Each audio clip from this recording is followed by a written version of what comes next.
So then here come the official predictions videos. Over the next few days we will be predicting the National League, League 2, League 1, the Championship and the Premier League, with the football season being only 2 weeks away now. And today we start with the gateway to the Football League, the National League itself. A completely bonkers division and a very difficult league to predict, I must say. Before we get into the video, do be sure to share your thoughts, get your predictions down below. If you are feeling brave, get them in the comments. Make sure to drop a like. We'll go for 700 likes. Let's set the tempo for these predictions videos. 700 likes today would be amazing. It takes 2 seconds. And make sure to subscribe. As you can see, we are so close to 70,000 subscribers. So help us get to that milestone by clicking that subscribe button if you haven't already done so. Before we get into the predictions, guys, I must remind you, let's keep this community friendly. Some of you might disagree with my predictions, which is fair enough. Just let me know your predictions down below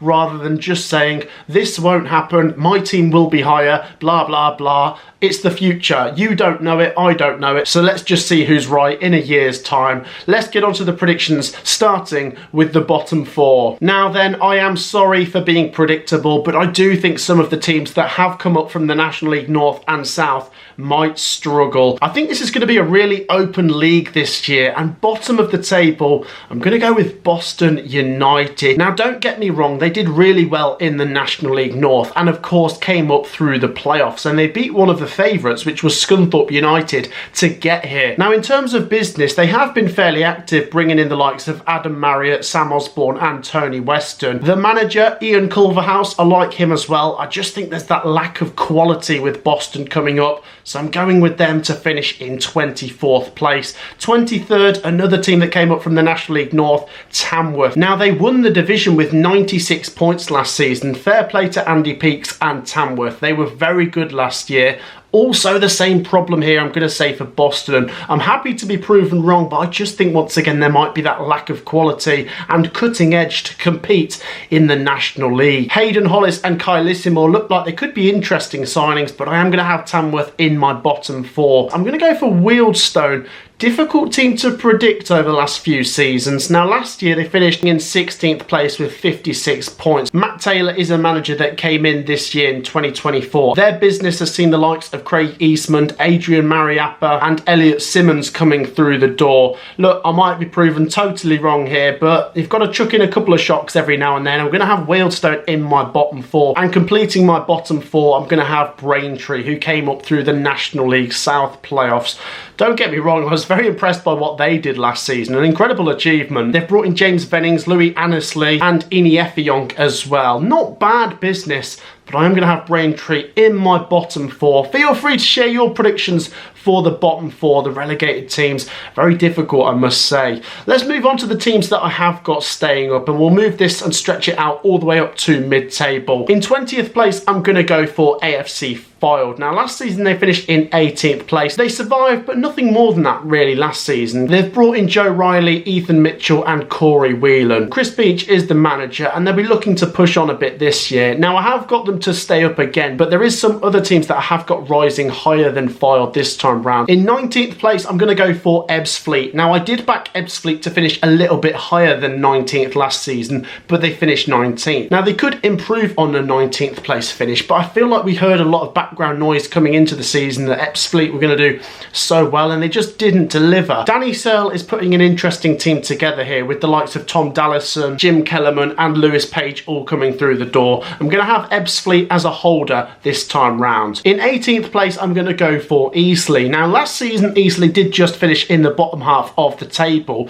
They've got Kelvin Davis as the manager. I remember him as a keeper, and I'm sure he brings quite a lot of experience to this job. In terms of the incomings, Tyrese Shade and Deji Satona could be quite good, and of course they have the top goal scorer in Paul McCallum, who was so good last season. Without his goals, I don't know where they would be. I'm going to have them just a bit lower than where they were last season. 17th in the table, and similar to last season, I'm going to go for Maidenhead. Now, Maidenhead have one of the longest serving managers with Alan Devonshire as the manager, but as we speak right now, there's only been 3 transfers through the door, so maybe they do need a bit more business to take place over the next next 2 weeks before I would consider moving them up. Because I'm doing this video 2 weeks before the season starts, they might be falling victim to that, but I still don't think they'd be anywhere near going down this season. In 16th place and improving 1 place from last season, I'm going to go for Woking. Now, I'm a massive fan of Michael Doyle. What an incredible player he was, obviously learning his trade now as a manager. Now, Woking's business has impressed me a little bit with Dale Gorman, the experience of Harry Beautyman, and Cairn Harris as well, a former Coventry player with the connection there to Michael Doyle. I do think Woking, if they are going to move anywhere, might move up the table, and I'm going to go for a 1 place improvement on last season. In 15th place, I'm going to go for Yeovil Town. I think out of the 4 teams that have come up from the National League North and South, they're the team I think probably have the strongest chance of staying up and possibly pushing on as well. Very impressive in the National League South last year, a very competitive division, and they ran away with it with 95 points in the end. Now, Mark Cooper has been there for a couple of years. I really rate some of their players, Jordan Young in particular, I'm a big fan of his. In terms of their activity, Harvey Greenslade, Aaron Jarvis and Matt Gold all seem decent additions to this team. I'd like to think Yeovil could start pushing up the divisions again. Remember when they were in the Championship like over 10 years ago? Incredible to see them go from the Championship down to the National League South. Maybe they're going to do a yo-yo now and go all the way back up. We will see. I won't get too carried away. I'm going to have them to finish in mid-table this season. Just above them, I'm going to go for Aldershot. A slight drop down the table from flirting around the playoff places last season. It was their form towards the end of the season that's maybe given me a little bit of concern coming into this season. It really did drop off a cliff. Now, Tommy Witherington does seem like a good manager, but they have lost their top goal scorer from last season. It's going to be crucial to see what reinforcements they bring in. They really need to replace the goals. They brought in Emmanuel Madja and Ryan Jones. I'm going to have them in the middle of the pack. The final team then in this section of the table that I'm going to mention are Altrincham. Now, this is quite the drop off from last season. Altrincham, of course, finished in the playoffs, but I think this time round it just won't be as strong. The main thing for me is losing your goal scorer in Chris Con-Clark, who has gone to Peterborough United. Once again, they could surprise me here. I didn't expect Altrincham to be as high as they were last year, so I will say to the Altrincham fans, just ignore my prediction and go on and prove me wrong yet again. In terms of the incomings, Tom Crawford, Joe Nuttall and Lucas Weaver have come into Altrincham. Let's see if they can challenge for promotion to the Football League again. So then next up, let's move on to the teams inside the top half, and I'm going to start with Sutton United. Now, they've just come down from the Football League, of course, finishing in 23rd place. Now, can they bounce back at the first attempt? It will be interesting to see, but the National League is a difficult league, as the Sutton fans will already be aware of. Steve Morrison is the manager coming into this campaign, and they've been fairly busy in the market with Dylan De Silva, Jaden Harris, Hayden Muller and Harry Ransom coming through the door as well. Look, I might be proven quite badly wrong here by Sutton. I think if they're going to be anywhere other than 12th, they'll be higher, but I really did struggle when I got to this region of the table to predict. On to 11th place next then, and we have Dagenham and Redbridge, where I'm going to go for a 4-place improvement from last season. Last year they finished in 15th place, but the reason I think they might improve quite a bit on last season is the transfer activity. They've brought in quite a few names. It might backfire, but when you look at some of the players they've signed, Dion Pereira, Trent Rendell, Oscar Rutherford as well, the list does go on. I think this is a real opportunity for Dagenham and Redbridge to push towards the playoffs. Next up after that, I'm going to go for Gateshead, a slight regression down the table after finishing just inside the playoffs last time round. Of course, the frustration is real for those Gateshead fans that they couldn't compete in the playoffs. Look, they're a solid team, and if they could take their frustration out on this league season, they could prove to be right in there again. Fair play to them also, though, for winning the FA Trophy. Solid club, I think they'll be right in the mix, but for me, losing Marcus Dinanga with his 27 goals is a big blow. Going to have Gateshead sniffing around the playoffs, though. Just above them, another playoff team from last season, Halifax here. Chris Millington is the gaffer there. Of course, they lost 4-2 to Solihull Moors in the playoffs last year. In comparison to some of the other teams in the league here, their transfer business hasn't been as busy. They have brought in Will Smith from Harrogate and Tom Pugh from Scunthorpe. I think they're going to be similar to last season, chasing those playoff places. And the final team I'm going to go for here before we get onto my top 7 are Hartlepool United, a club I am quite fond of. I would like to see them get back to the Football Football League. I'm going to go for an improvement from 12th place up to 8th. Darren Sarl is building up a decent team here. Some of their business has been quite exciting. Jack Hunter, Adam Campbell and Max Story have come through the door. And of course with Emmanuel Teservru there, who got 23 goals I believe last season, no reason they can't push on a bit more. I'm going to go for Hartlepool to be on the fringes of the playoffs. So then on to my top 7 then, and this is really difficult. It's really hard to predict these teams. Sometimes you have big clubs that flop, sometimes an underdog might sneak in there, but this is my top 7. Starting off in 7th place, going to go for a big improvement from Rochdale. Now last season, yes, I was guilty of overestimating them. Maybe this time round they might prove me right and just sneak into the playoff places. Taran Alarakia has come through the door, so too has Luke McNicholas and Aidan Barlow. Can Rochdale live up to their club size by actually getting into the playoffs and challenging for promotion back to the Football League?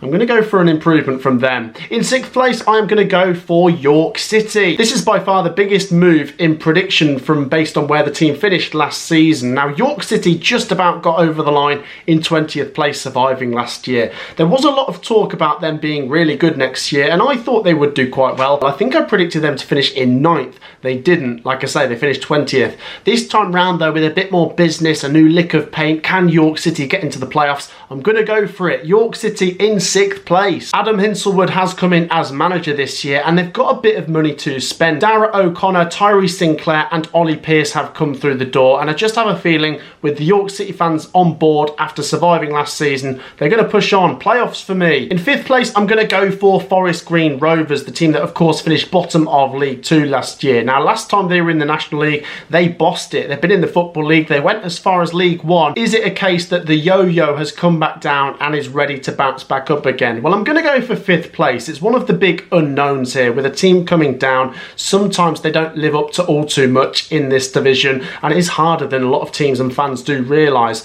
I think Forest Green Rovers' business has been quite good, and they will have a decent sized budget at this level to compete for promotion. Steve Cottrell is a very experienced manager. I do like some of the business with Ben Tozer and Sean Long coming through the door, Adam May and Liam Sercombe as well. So I'm going to go for Forest Green Rovers to finish in the playoffs. Do share your thoughts on that one. In 4th place, I'm going to go for Solihull Moors.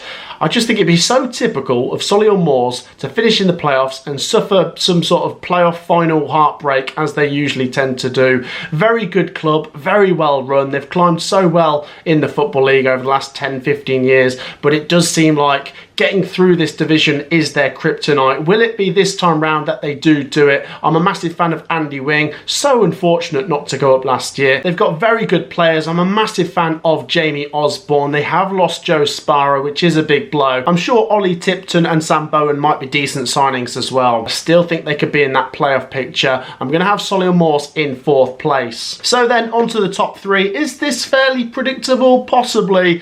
I've gone for Southend United, Oldham and Barnet. Let's start with Southend. Now, of course, it's going to be a little bit different this season compared to last season. Last season, they had a big points deduction. They have been waiting for a takeover to go through, and they just need that stability, don't they, at Southend United? I do think, though, despite all that horrible off-the-pitch nonsense the fans and the players had to deal with, they still did very well last season. Came up a bit short on the playoffs in the end in 9th place. But look, big club, big ambition, big fan base. I'm going to go for them to get in the top 3 this time round. Harry Cardwell's a very good player. You need to keep your eye on. Top scorer for them last season. And their business has been okay, of course. They have brought in Joe Gubbins and Josh Walker. I'm going to go for Southend to be a big improver and get in the top 3. 2nd place, I'm going to go for Oldham Athletic. Another big club I'd love to see back in the Football League. Decent day out going away to Oldham. And of course, a Premier League team back in the day. I'm going to go for them to be in 2nd place, which is also a big improvement on last season. Last season, Oldham finished in 10th place. They've got the experienced Mickey Mellon there as the manager. They're going to be financially strong, and James Norwood,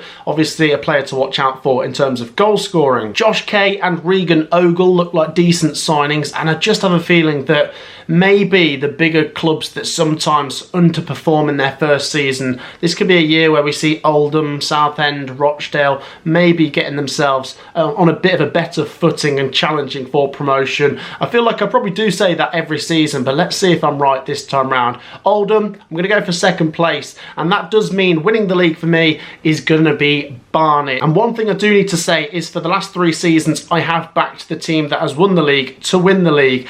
Last year it was Chesterfield. I said they'd win the league. They did. The year before it was Wrexham. I said they did. The year before that, Stockport. Now I won't take too much credit for that because I feel like sometimes it's easier to back the favourite to go on and do it, but there isn't like an outright favourite this time round. I'm going to go with it to be Barnet. I think they probably are the bookies' favourites, them and Oldham, but if you go off last season, Barnet came very close, didn't they? They came in 2nd place and they just need to go a little bit better this time round to go 1 better and win the league. I'm going to go for them to go from 2nd to 1st. They don't want any more playoff heartbreak after losing 4-0 to Solihull Moors in the playoffs. Dean Brennan has been at Barnet for quite a few years now, so he's built up that continuity. Kabamba got 32 goals in all competitions last year, which is absolutely insane. And they've re-signed Anthony Hartigan, and Mark Shelton and Miles Kenlock have come through the door. So I'm going to go with it to be Barnet to win the National League this time round. Share your thoughts down in the comments. Let me know if you're backing anyone else to win the league,